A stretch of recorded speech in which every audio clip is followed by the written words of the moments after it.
السلام عليكم. اخباركم ايه؟ طبعا سوريا رحلت ولن تأتي، والسبب بشار الأسد باع سوريا، وإيران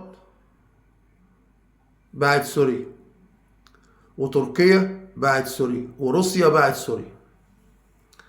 وسوريا حاليا المتحكم فيها أحمد الجولاني. أحمد الجولاني ده يا جماعة للي ما يعرفش، مفيش حد عارف له أهل، ولا أب ولا أخ ولا عم ولا من أين أتى. يعني أحمد الجولاني ده ممكن يكون يهودي مستعرب، وأحمد الجولاني ده كان قائد تنظيم داعش في العراق، كان قائد تنظيم داعش في العراق. ده أحمد الشرع اللي هو حاليا ظاهر في سوريا إن هو هيخلي سوريا دولة مستقلة ومحترمة، عشان يعني إيه، ولكن لا إله إلا الله. هو ده اللي ظاهر في الإعلام حاليا. وأحمد الشرع ده لمن لا يعرف، أمريكا كانت راصدة 10 مليون دولار للي يبلغ معلومة عن أحمد الشرع أحمد الجولاني، وكان محطوط على قائمة الإرهاب هو والجماعة بتاعته. النهاردة أمريكا بتدرس إن هم يشيلوا أحمد الشرع اللي هو أحمد الجولاني من قائمة الإرهاب هو والجماعة بتاعته، لأن هم كانوا مخطئين، كانوا مخطئين في التقدير ان هم حاطينه على قوائم الارهاب. ليه بقى؟ عشان ده اللي هيخرب سوريا اكتر ما يخربنا وبسلمها. ده اللي بسلم سوريا. النهارده اسرائيل بينها وبين العاصمه دمشق 30 كيلو متر. بين اسرائيل وبين العاصمه دمشق 30 كيلو متر اللي هي فيها احمد الجولاني حاليا. منظومات الدفاع الجوي السوريه اسرائيل دمرتها. الطيران السوري اسرائيل دمرته. البحريه السوريه اسرائيل دمرتها. ما عادش حاجه على وجه الارض تذكر للجيش السوري موجوده ان هي تنفع خلاص. غير كده في صواريخ باليستيه كانت في الجبل، سوريا كانت شايلاها في الجبل وعامله قواعد صواريخ في الجبل، صواريخ باليستيه. النهارده اللي بتفكك الصواريخ دي اسرائيل وبتاخدها. ومين اللي مديهم المعلومه؟ احمد الجولاني. احمد الجولاني النهارده بقى رجل اسرائيلي الاول. طيب احمد الجولاني ده منين؟ محدش يعرف. ابو مين؟ محدش يعرف. اخوه مين؟ محدش يعرف. اهله مين؟ محدش يعرف. ده في الغالب انه هيطلع في الاخر اسرائيلي مستعرب. الاسرائيلي المستعرب ده الاسرائيلي اليهود المستعربين دول بيتكلموا لغه عربيه احسن مني ومنك ومن اي حد، وبكل اللغات يتكلم. اسكندراني يتكلم، القهراوي يتكلم، فلاح يتكلم، صعيدي يتكلم، بيتكلم بكل اللغات العاميه المصريه العربيه. ده النهارده سوريا بتستلم تسليم اهالي، ما عادش فاضل غير دمشق اللي هي قاعد فيها احمد الشرع، ولكن هتستلم فيما بعد يعني. خلاص سوريا خلاص. عشان اللي يقول سوريا اتحررت، سوريا اتدمرت. هو نظام بشار الاسد كان نظام فاشل، ولكن كان فيه جيش سوري، كان فيه جيش سوري. النهارده لا في جيش سوري ولا في اسلحه للجيش السوري متبقيه على وجه الارض. خلاص حتى اللي تحت الارض طلعت واسرائيل بتاخدها. واسرائيل رفعت العلم الاسرائيلي على ما بعد الجولان وبعد المنطقه العازله بينها وبين دمشق 30 كيلو متر، ورفعوا العلم الاسرائيلي. هم واخدين الجنوب وتركيا خدت الشمال. ويعني النهارده اسرائيل واخده منصه في سوريا كاشفه منها لبنان لغايه نهر الليطاني في لبنان وسوريا. يعني تضرب اي دوله من المكان ده وترصد اي دوله من المكان اللي هي فيه، المنصه اللي هي فيه، اللي هي ما بعد هضبه الجولان. فالنهارده سوريا يا جماعه اللي فرحان ويقول سوريا اتحررت، لا، سوريا اتدمرت. تمام. من الذي باع سوريا؟ ايران، بشار، تركيا، روسيا. كان في دفاع مشترك بين سوريا وروسيا. كان من المفترض ان هو الطيران الروسي ما دافعش عنها ولا يعمل حاجه، لان في مصالح. انت النهارده يا امريكا في اتفاق مع روسيا ان نسيب لك سوريا، وسيبنا انا ايه في اوكرانيا بقى ايه، ما تضيقش الخناق عليا في اوكرانيا. سوريا مقابل اوكرانيا، ده بالنسبه لروسيا. تركيا برضو خدت شويه برضو، خدت من الجزء الشمالي، وايران دمرتها. وايران جاي عليها الدور برضو عامه يعني، لان كده ايران خلاص كارت اتحرق، ما عادش يهم امريكا ولا يهم اسرائيل خلاص. خدت بالك النهارده حطوا احمد الجولاني في وش ايران في سوريا في دمشق، يعني كده ايه، وهم بياخدوا اللي هم عايزينه. بقى النهارده المواطن السوري بيفتح شباكه يلاقي العسكري الاسرائيلي شالوم قدامه. خلاص مفيش بس غير دمشق بس. في اي مكان تاني في سوريا يفتح العسكري الاسرائيلي في وشه. المواطن السوري ماشي، العسكري الاسرائيلي بطاقتك رخصتك. النهارده مفيش جيش سوري خلاص، والمجموعه اللي مسكت سوريا النهارده مجموعه ارهابيه. ده احمد الشرع صديق هشام عشماوي، وده كان قائد منظومه داعش، قائد جماعه داعش في العراق. تمام، هو ده احمد الجولاني اللي موجود حاليا في سوريا، اللي هو بيمثل القياده السوريه حاليا، هو ده. تمام. فالنهارده نسب احمد الشرع ليس له نسب معروف، يعني ده غالبا بنسبه 80% هيطلع في الاخر اسرائيلي، عشان يكون عندكم خلفيه يعني. تمام. تسليم سوريا لاسرائيل حتى القواعد المستخبيه برضه سلمها احمد الشرع.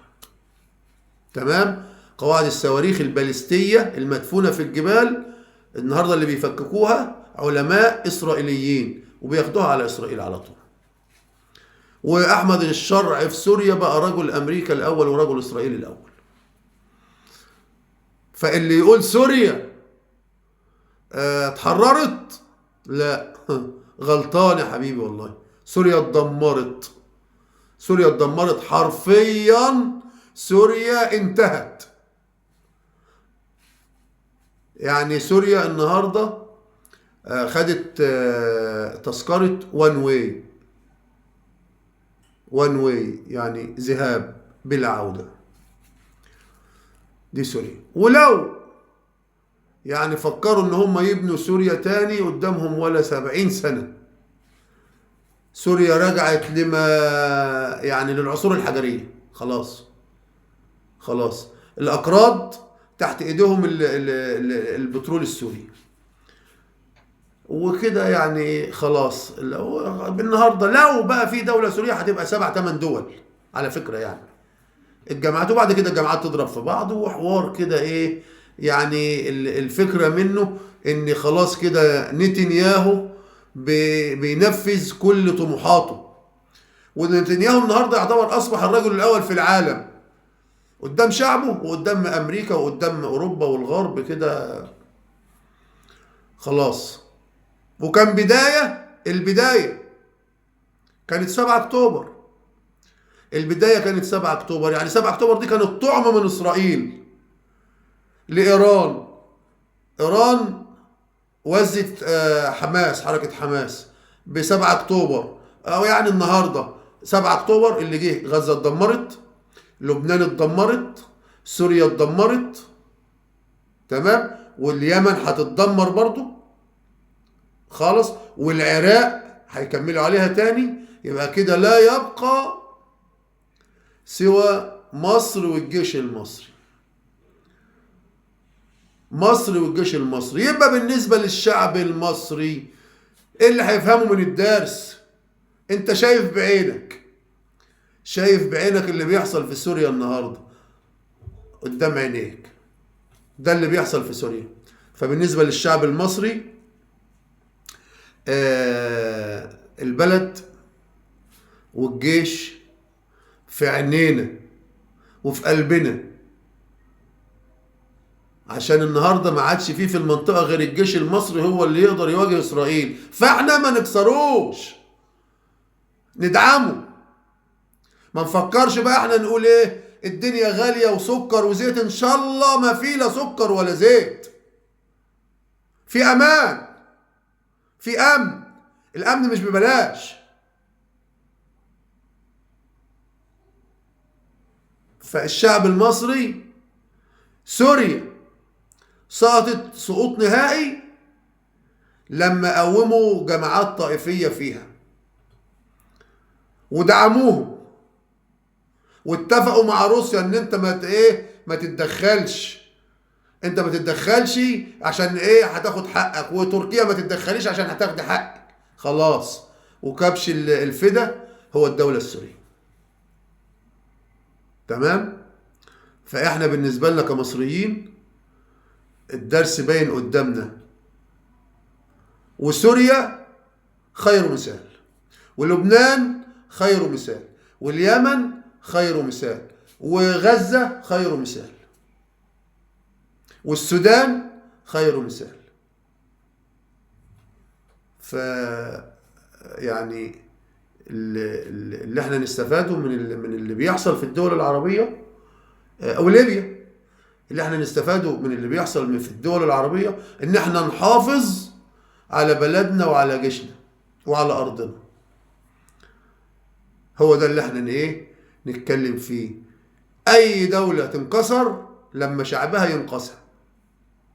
وان شاء الله الشعب المصري في رباط، وان شاء الله في ظهر القيادة وفي ظهر الجيش، وان شاء الله الى اخر نفس في كل فرد مصري، كلنا فداء مصر باذن الله.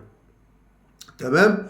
ومفيش حد يفكر ان جيشه جيش اي كلام. لا، الجيش المصري بسم الله ما شاء الله جيش محترم، لقيادة محترمة، ما بيعتديش. ولكن احنا طول عمرنا بنقهر المعتدين. الجيش المصري والشعب المصري قاهر المعتدين. فاحنا ما نخافش على بلدنا بأمر الله، والحامي والحارس ربنا سبحانه وتعالى. ولكن ان احنا نبقى على قلب رجل واحد. الشعب المصري والجيش المصري على قلب رجل واحد، والقيادة المصرية، عشان ربنا ييسر الامر والموجة دي تعدي علينا. احنا المقصودين، مصر المقصودة. هو كده واخدك من على الحدود، من هنا ومن هنا ومن هنا ومن هنا ومن هنا، وفي سبيل ان هو يضعفك. ولكن القوة من عند الله سبحانه وتعالى، ثم بإرادة الشعب. والشعب المرابط ان شاء الله ما فيش شيء يكسره بإذن الله. فاحنا نحافظ على بلدنا وعلى جيشنا، وناخد بالنا من بلدنا ومن جيشنا ومن ترابنا، تراب أرضنا مصر وحدودنا. وننسوا الفتن الطائفية. اوعوا حد يشغل دماغه بفتن، لأن احنا إعلامنا فاشل. عندنا إعلام فاشل. الإعلام المصري حاليا إعلام فاشل. الحرب اللي جاية حرب إعلام، واحنا إعلامنا تعبان بصحيح. إعلامنا تعبان، حرفيا تعبان. مفيش إعلام في مصر، والحرب إعلام. بريطانيا وامريكا واسرائيل، في اعلام متجند في بريطانيا بيضرب في الدوله المصريه من تحت الحزام بقاله سنين، وهيزيد في الايام اللي جايه. والجيش المصري، امال عندك جيش بتعمل ايه؟ يعني تسخين. ولكن احنا ما بنسخنش. يوم ما حد يجي علينا هنقول له رد، هنعرفه نردوه. يوم ما حد يجي علينا وندافع عن حدودنا وعن ارضنا. فاحنا اعلامنا يا ريت الاعلام المصري يتحرك، ويبقى فيه اعلام، يبقى في اعلام كده يتحرك ويقول ويتكلم. الناس عايزه توعيه، واحنا اعلامنا ضعيف. اعلامنا ضعيف للاسف. ولكن الستر من عند الله، والحمايه من عند الله. ومصر بيحرسها ربنا وبيحماها ربنا سبحانه وتعالى، ثم بجيشها وقيادتها وشعبها. وفي نهايه الحلقه، خلوا بالكم من جيشكم، وخليكم في ظهر جيشكم، وحافظوا على بلدكم، وحافظوا على الوحدة الوطنية. وإن شاء الله بأمر الله دائما وأبدا تحيا مصر، تحيا مصر، تحيا مصر. السلام عليكم.